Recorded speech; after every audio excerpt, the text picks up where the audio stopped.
When you think about the covenant that Adonai made with our fathers in the desert, many people say it was too much. All those religious Jews, they love talking about the 613 commandments. Woe is me, 613 commandments, who can do so much? They never quote it in a way of only 600 commandments. It's always to show how much. This is, we're so miserable. What a heavy burden we bear. What a heavy burden Adonai put on our people.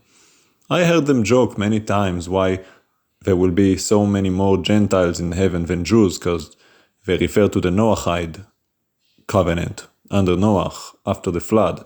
Only 7 commandments for the Gentiles, but 613 for the Israelites. How evil of you to look at the commandments of God and consider them burdensome. See, the greatest commandment that is being reaffirmed over and over again throughout in the entire scripture is to love the Lord your God with all your heart, all your mind, all your being. See, I was just reading today in Devarim 29 and 30, the new covenant, the real new covenant. There was the one in Sinai at the beginning of the journey, and now there is another one at the end of the journey with all of Israel. The covenant for the blessing and the curses. And it is being established and re-established again and again and again that everything hangs on loving the Lord with all your heart and all your mind, all your being.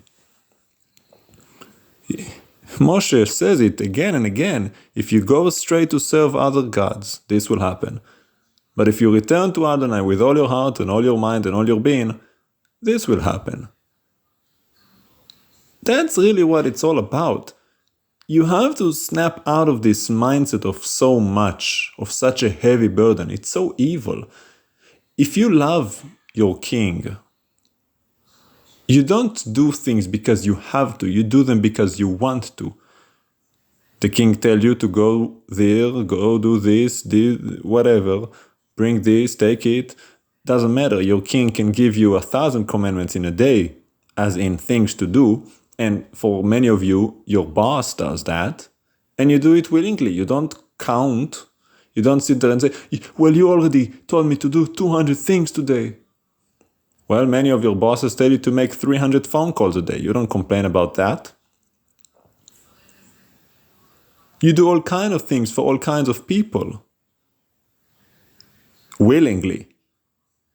For whatever reason, doesn't matter. But when it comes to the Lord, the one who put breath in your lungs, the one who gave you life, you complain. It's so burdensome. It's so hard. Because you're unwilling, your heart is not with Him. If you truly loved God, if you had a heart for God, it would be so easy. Is that it? That's all I have to do? Just be righteous? Just seek to do what is just and right? Have mercy? Have compassion? Do not steal, do not murder, do not sleep with anyone outside of marriage, be holy, carry myself with honor, glorify my King, my Lord, serve no idols, no statues or images, rest on the 7th day, the Shabbat. Well, that's not that hard. I mean, He told us to rest. He didn't tell us to go crazy. He said rest. You can't do that? So hard for you? So burdensome for you to just rest for 1 day a week? Just take a break from your worldly affairs? Just sit down and rest? You can't even do that? You devils. It's so interesting to me because I'm reading this, the blessing and the curses, and I'm thinking to myself, this was written 3,500 years ago, just about. The days of Moshe, right before they entered into the land, the promised land, the holy land. And I'm thinking to myself, well, not a lot changed since then. We're still doing that today. Serving foreign gods. You know, that could be anything we worship. It doesn't have to be a mystical thing. Most of the gods in Israel today are the United Nations, the technology, the military, the intelligence.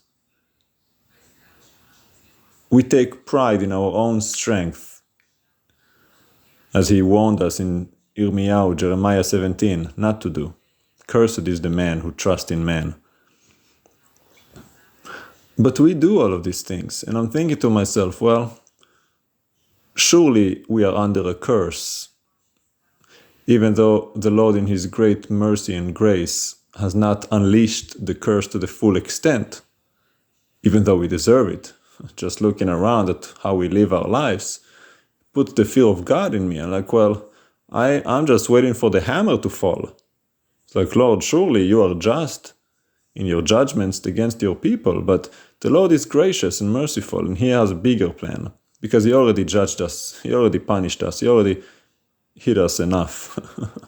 We just came back from the Holocaust, we just had all these diseases and plagues and wars, and the Lord is so merciful. He said, when you return to him, even after all these things, he will reverse the curses and put it on your enemies. Because he loves us, he doesn't want to see us destroyed. The purpose of the covenant with the warnings and the blessings is to help you, because you need a kick in the butt. Because if there are no consequences, why would you ever do the right thing? It is within your nature to take the road of least resistance, which is the road of me. Not the high road, but the low road. Why would you be honest in your business dealings when you can steal and make more? So there has to be a consequence, and the Lord promised, Devarim 29:30. The man who says in his heart, oh, I will be fine, you bless yourself secretly while you go serve pagan idols, the Lord promised to wipe his name from under heaven. That is serious. If you ever thought all Israel, as in every person in Israel, will enter the land, not so. The Lord is righteous. Israel will, as the people, but not every man, woman, and child from Israel. You can remove yourself from the congregation of God. He doesn't force you. But he doesn't do it on his own. He says, any man who chooses to go and serve other gods, well, you chose to remove yourself. Nobody forced you. The Lord told you what will happen. He said, I present to you today with life and death, the blessing and curses. Choose life. You don't have to choose death. But if you do, well, fine, you chose it. The Lord did not choose that for you. And surely this was given to Israel 3,500 years ago, but he says this covenant is to the last generation. It's perpetual. Throughout all generations. It's not over yet, because he's still talking about the great return from the four corners of the earth and the circumcision of us, of the heart that he will do. So those are things yet to happen. That will happen when Mashiach comes back, returns. He was already here and we rejected Yeshua. Which is why 2,000 years of this. If there has to be a consequence, you reject the Mashiach, well, I'm going to hide my face from you for a season or two, 2,000 years. But the Lord still loves us, and he has not forsaken his people. It may look like it. A lot of people think that. But it is the people who forsook their God. You turned away from him, so he turned away from you.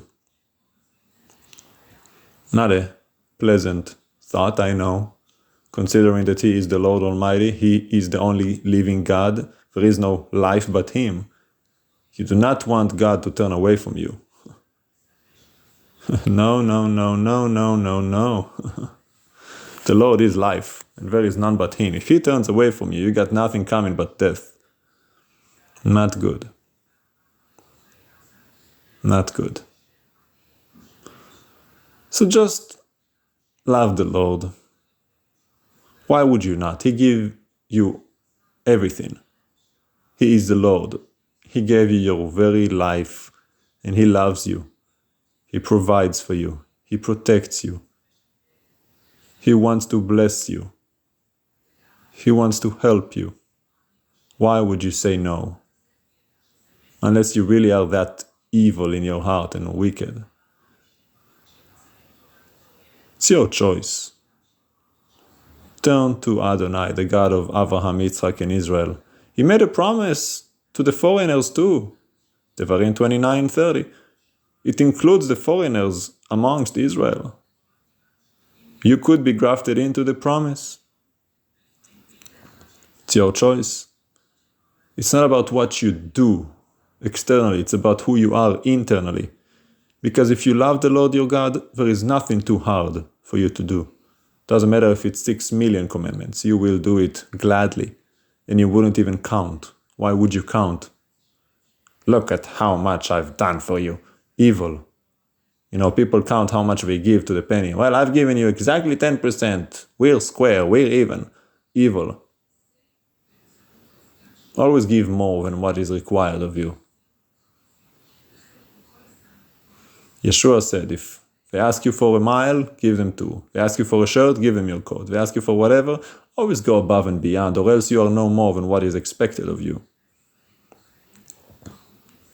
If you want to bear the name of Adonai, you better act like him. He never does just what is required. He always does more. He is a God of abundance. He doesn't give you the bare minimums. He doesn't do that. The blessing is so abundant and overflowing. Just look around you at creation. One seed produces 100, if not 1,000 more. The grain, the field, the animals. So much abundance. Look at the stars beyond. So much abundance. You can't even count. Be like our Father, if you are his son or daughter.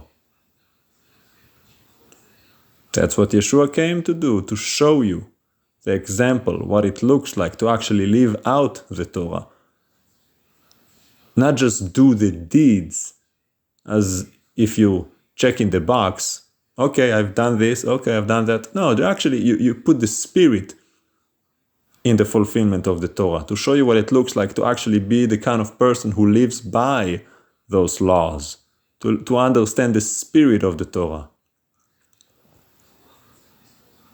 In these chapters that I've mentioned to you at the beginning, Moshe says, to this day, Adonai has not given you a heart to understand, eyes to see, or ears to hear.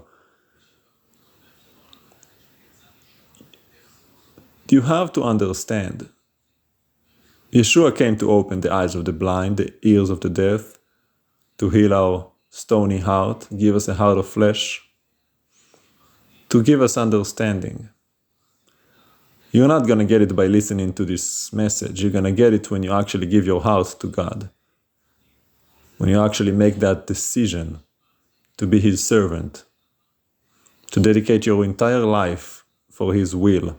That's when it happens. That's the true meaning of Teshuvah. It's not something you do, it's who you are. You are a servant in his master's employment. No longer do you serve the world and the people in it and the systems of it, but you serve the only living God. Whatever the cost may be, whoever you might have to go against, makes no difference. You serve God and you please him alone. He is your God. Choose life. Choose Adonai.